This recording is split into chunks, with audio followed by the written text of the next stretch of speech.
Hi,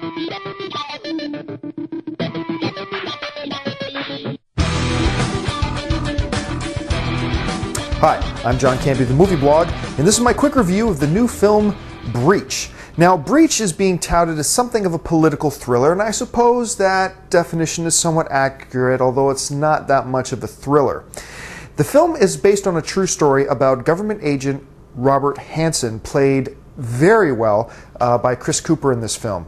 Hansen is a senior government agent who is suspected by the rest of the Bureau of being a spy for the Russians. The Bureau then enlists the help of young up-and-coming government officer Ryan Felipe to infiltrate his office, become a part of his world, get close to him, and try to catch him in the act. The director of the FBI doesn't want any mistakes. They want pure, hard, honest proof.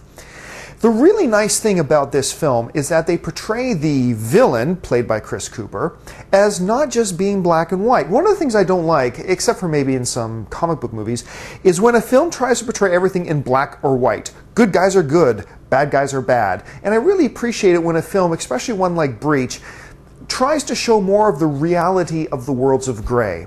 Chris Cooper, or Robert Hansen, wasn't necessarily a bad man. He was a man who did bad things. He's somebody who did some horrible things that has some very positive qualities about him, and the movie does a great job setting up a conflict within the young officer trying to bring him down because he sees that there are good qualities in him.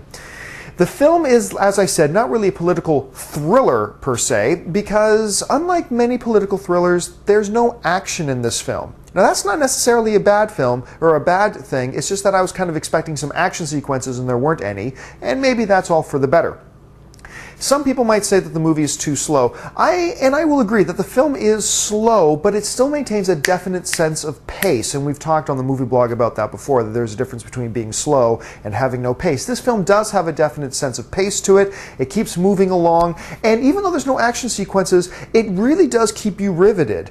The strength of the two main performers' jobs in this film is really what carries the movie. Chris Cooper and Ryan are able to communicate the turmoil and the problems that they're facing in such a way that it keeps me interested in the film, because at the heart of it, this is a character movie and a character conflict movie.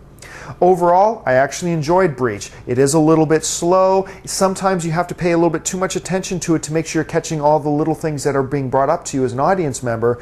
But still, by the end of the film, I liked it. It was enjoyable. It kept me riveted to the screen, even despite its weaknesses. Overall, I'm going to give Breach a 7 out of 10. On the scale of no-go and Roth, I'm going to give it a go. For the Movie Blog, I'm John Campea.